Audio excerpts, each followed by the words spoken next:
Vážení klienti a vážení priatelia Santerie, toto krátke video vzniklo práve pre tých, ktorí rozmýšľajú nad mágiou alebo nad objednaním nejakej služby magického rituálu, aby vedeli, do akej miery je možné, aby sa ich prianie splnilo, alebo ako dlho by to trvalo, prípadne aby si vedeli vysvetliť, prečo mágia má také sumy za svoje služby, aké teda má. V prvom rade by som vám chcela povedať, že my sme naozaj tým, ktorý je certifikovaný, čiže zatiaľ nemám znalosť o nikom na tomto území, čo sa týka Slovenska, Čiech, ani Rakúska, ani bližších krajín, kde by naozaj pôsobil nejaký certifikovaný profesor. My sme certifikovaní, konkrétne ja. Vidíte, že toto je diplom, ktorý je registrovaný v kolégiu, čiže zoskupení profesionálnych parapsychológov. Tento diplom uznáva aj UNESCO, pretože uznáva tú samotnú inštitúciu, ktorá ho vydáva. Tieto diplomy sú vydávané na základe praktických a teoretických skúšok, čiže to nie je len niečo, čo si odsedíte a dostanete automatický certifikát, ale niečo, čo naozaj sa študuje systémom vysokej školy. Tuto dokonca môžete vidieť, tu sú čísla, ktoré sú register a tento register vlastne registruje mňa ako profesora, že naozaj existujem. Takže toto je môj diplom profesorský vo vysokej mágii. Ďalšie diplomy vám tu tak rýchlo ukážem, aby ste vedeli, že toto nie je jediný. Toto je diplom Biela mágia, takisto profesorský. Toto je to, čo vás veľa ľudí zaujíma. Toto je diplom z očistných rituálov snímania kliadieb. Toto je diplom Milostná mágia. Toto je diplom šamanská mágia, šamanské rituály, čiže naozaj teda rituály také pôvodné Latinskej Ameriky. Ostatné diplomy môžete vidieť na stránke. Posledný diplom, ktorý vám ukazujem, radionika. Radionika je moderná magia, čiže niečo ako parapsychológia, psychotronika. Čiže to, čo my vlastne prezentujeme pre vás, je naozaj podložené nejakým štúdiom oficiálnym a certifikovaným.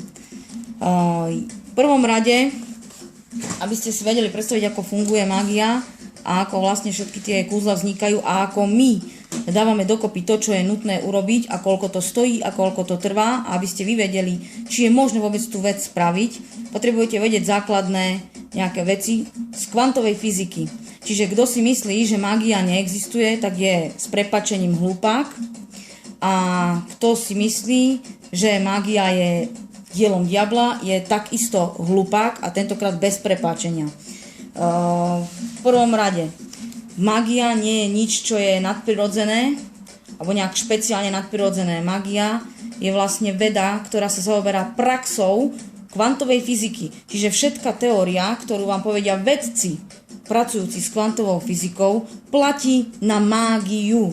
Takže není tu žiadny priestor na nejaké náboženské ataky a útoky zo strany katolíkov a kresťanov, ktorí teraz tak ako radi robia, pretože mágia je vedný odbor a je to najstarší vedný odbor a jeho oficiálnym pokračovateľom je kvantová fyzika. A kvantoví fyzici už dávno pracujú s tým, čo my robíme celé tisícročia v mágii.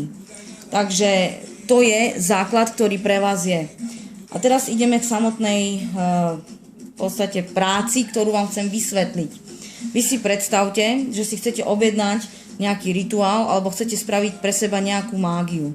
To ste vy a toto je zóna disponibility. To znamená, všetko, čo si prajete, musí niekde existovať vo vašom dosahu. Čiže v paralelnom svete, alebo v tomto svete, v ktorom sa nachádzate vy fyzicky. Takže povedzme, že vy ste táto osoba a vy chcete auto. Auto sa nachádza tuto. Vy chcete, povedzme, dobrú prácu. Dobrá práca sa nachádza tuto. Vy chcete nejakú partnerku. Dobrá partnerka, ktorá vám vyhovuje, sa, povedzme, nachádza tuto. Všetko, čo je najbližšie k tejto postavičke, keď ja spravím nejaký rituál, tak k tomu sa dostane najrýchlejšie. Takže spravím rituál na prácu a tú prácu dostane veľmi rýchlo. Odhadneme podľa nejakej intuícii, čiže podľa jasnozrivosti. Jasnozrivosť takisto nie je niečo úplne extra nadprirodzené. Jasnozrivosť je nadmerne rozvinutá intuícia. Hej? Čiže každý jasnovidec v podstate pracuje s tým, čo by ste mohol pracovať každý z vás. Akurát to musíte trošku natrénovať. Takže tú prácu by získal rýchlo. To auto by získal trošku neskôr. A tú priateľku by ten človek získal ešte neskôr. Čiže závisí, ako ďaleko vo vašom poli pôsobenia, čiže vo vašej tej energii a v jej dosahu sa nachádzajú tie veci, ktoré pýtate. Takže to je ten čas a tá práca, čo stojí. Tak povedzme, tento rituál by bol lacnejší ako tento a tento z nich by bol najdrahší, pretože trvá to najdlhšie a najviac energie treba vydať, aby sa tento človek za tým posunul, alebo aby táto vec za tým človekom sa prisunula. Hej? Takže všetko, čo si budete pýtať a je v okolí vašeho pôsobenia, hoci to napríklad nevidíte. Hej? Povedzme, že tento človek nebol zamestnaný 2 roky. 2 roky nevedel nájsť prácu, napriek tomu, že bola v dosiahnutia jeho energie. Tak my spravíme rituál a zrazu on tú prácu uvidí a zamestná sa.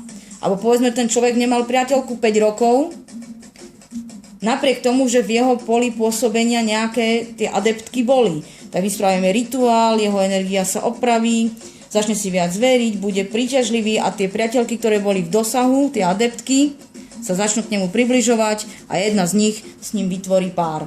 Takže to sú rituály, ktoré sú v takej normálnej sume a v normálnom takovom časovom horizonte, ktorý by ste mohli dosiahnuť. Ale povedzme, že pýtate niečo, čo není vo vašom dosahu. Čiže povedzme, že tento človek sa zamiloval do nejakej ženy, ktorá sa volá Júlia. Povedzme, že sa volá Júlia. A Júlia ale nie je v dosahu, hej. Sice je v jeho sne, ale ona je niekde tuto. Čiže niekde tuto je Júlia, čiže konkrétny človek, ktorého by si prial, alebo firma, ktorú chce založiť, že povedzme, že on chce byť strašne bohatý a chce mať firmu, ktorá veľmi vynáša, čiže výnos, alebo teda bohatstvo, hej. A v tomto stave, ktorý ten človek momentálne žije, že ten svet, ktorý momentálne ho obklopuje, mu neumožňuje, aby okamžite alebo v krátkom čase siahol na to, čo on pokladá za to, čo si praje, čiže za svoj sen. Čiže ja keď urobím rituál lásky pre tohto človeka, on chce síce Júliu, ale najprv prídu všetky tieto 3 adeptky, ktoré sú v dosahu a Júlia príde neskôr, ale... A tu je jedno veľké ale, tento človek preto musí niečo spraviť, pretože tento kruh ho nepustí do tej inej reality, v ktorej tá Júlia sa nachádza. To znamená, že ja použijem nejaké orákulum a cez intuíciu hľadám, ako keby som bola kvantový fyzik, hľadám paralelný svet, jeho paralelnú existenciu, v ktorej sa tá Júlia nachádza. Čiže ja budem takto prechádzať ako keby všetky tie paralelné reality tohto človeka, na ktoré on nemá dosah v tom súčasnom živote, ktorý žije, alebo v súčasnom stave, v akom sa jeho život nachádza. Takže ja vyhľadám, či sa tu niekde nachádza Júlia. A keď sa tuto Júlia nachádza, ja viem, že to je paralelný svet toho človeka. To znamená, tá Júlia je tam nehmotná, on s ňou fyzicky neexistuje, ale stále na ňu myslí, pretože má na ňu nejaké prepojenie cez nejaký kvantový iný rozmer. Takže ja budem hľadať rituály, ktoré mi tú Júliu dostanú bližšie k tomu človeku a súčasne budem robiť rituály na to, aby táto bunka, v ktorej je ten človek uzavretý, v tom jeho súčasnom svete a súčasnej realite, aby táto bunka sa posúvala ďalej a zväčšovala. Čiže vy budete používať mágiu na to, aby nakoniec tá bunka bola takto veľká. To znamená, čím väčšia je tá bunka táto, tým viac možností pre toho človeka a tým rýchlejšia je tá mágia. Takže ja napríklad rituálmi dosiahnem, aby tá Júlia sa nachádzala niekde tuto a to už je v jeho dosahu. Hej? Inak by som musela neustále sa snažiť zväčšovať tú bunku až po ten bod, kde by tá Júlia bola. Pokiaľ tá Júlia nikde v tom kvantovom svete, v tej inej paralelnej realite sa u toho človeka nikde nenachádza, je to nereálne a nikto na svete, ani keby bol samotný stelesnením žijúceho Boha, vám tú Júliu nepričaruje. Čiže niečo, čo sa nikde nenachádza, v žiadnom paralelnom svete, v žiadnej nejakej kvantovej realite vašej, tak nič z toho vám nemôžem dať. Hej? Nikto na svete. Takže to si zapamätajte. Keď vám my povieme, že toto sa nedá, tak to znamená, že sa to nedá. Keď vám poviem, že dá sa to, ale bude to trvať strašne dlho, tak to znamená, že sa to nachádza mimo váš dosah a ja to musím preniesť z inej reality do tejto, ktorú žijete. Podmienka je, hej, a toto je kameň úrazu všetkých, alebo teda väčšiny ľudí. Hej, vy sa spýtate, keď ja zaplatím takú strašne veľkú sumu, akú vy mi dáte záruku, že tohto človeka budem mať. Ja vám nemôžem dať žiadnu záruku, pretože vy mi nemôžete dať záruku, že budete robiť to, čo ja vám prikážem, aby sa táto bunka rozširovala. Dúfam, že si rozumieme. Ja spravím svoju prácu na 100%, to znamená, ja naozaj spravím rituál, ktorý je pripravený sa hmotniť v tejto bunke, v tej, v ktorej sa vy pohybujete. Napriek tomu, že sa povedzme nachádza teraz tu, kde nedosiahnete, ja spravím to, že táto pani sa bude hmotniť tu. Ale vy, keď máte takúto malú bunku, vy musíte spraviť to, aby sa tá bunka rozšírila. To znamená, všetko toto, aby sa toto biele rozrastalo až smerom k Júlii, je vaša práca. Takže keď vy mi zaručíte, že vy spravíte túto prácu, aby ste rozšírili dosah svojej súčasnej reality, potom sa môžeme baviť o tom, že ja vám zaručujem, že ju budete mať. Čiže je to 50 na 50. Moja práca je 50% z toho, čo vy chcete. A vaša práca je takisto 50% z toho, čo vy chcete. Ja tých svojich 50% urobím na 100%. Čiže ja do toho rituálu dám všetko, čo tam má byť. A vy musíte dať do týchto svojich 50% takisto všetko, čo tam má byť. Čiže tých 100% je v podstate poskladaných zo 100 mojich a 100 vašich. Čiže dokopy to bolo 200%, ale samozrejme, že kúzlo môže mať len 100, aby vzniklo. Hej? Čiže to je matematika, ktorá v podstate už nemá nič so súčasným fyzikálnym svetom. Takže dúfam, že toto je z tohto jasné, že keď ja sa musím pohybovať medzi kvantovými a paralelnými svetmi, tak naozaj to nie je nič, čo sa dá spraviť za 50 € a nie je to nič, čo by trvalo len nejaký mesiac alebo dva, alebo zo dňa na deň. A súčasne je jasné, že tak, jak do toho dávam ja energiu, musíte dávať do toho aj vy energiu. Takže to je jedna vec. A posledný príklad, ktorý vám k tomu takto poviem. Predstavte si, lebo väčšina teda prác, ktoré pýtate, sa týka lásky a týka sa partnerstva. Veľmi často sú prípady, kedy vy pýtate návrat partnera. Čas sám o sebe je cyklický, čiže všetko to, čo vy žijete v tomto, sú kruhy. Hej? Sú rôzne takéto kruhy, že nič není nejaký iný útvar, všetko sa pohybuje v kruhoch. Čiže čas nie je lineárny. Keby bol čas lineárny a vy sa tuto rozídete so svojím partnerom, ja už vám ho nemôžem priviesť. Hej? Čiže už to nijak nejde. Čiže vďaka Bohu, takisto ako to vedeli staré civilizácie, vedeli, že teda čas je lineárny a všetko sa opakuje, práve preto sa aj vraví, že história sa opakuje, pretože ten čas je nejde lineárne, ale ide cyklicky. Tak vy takisto musíte vedieť, že teda mágia nerobí to, že niečo vráti. Mágia vám dá ďalšiu možnosť, v tom ďalšom časovom úseku, aby ste to napravili. To znamená, keď by ste sa rozišli v roku 92, ja už vás nemôžem preniesť do roku 92.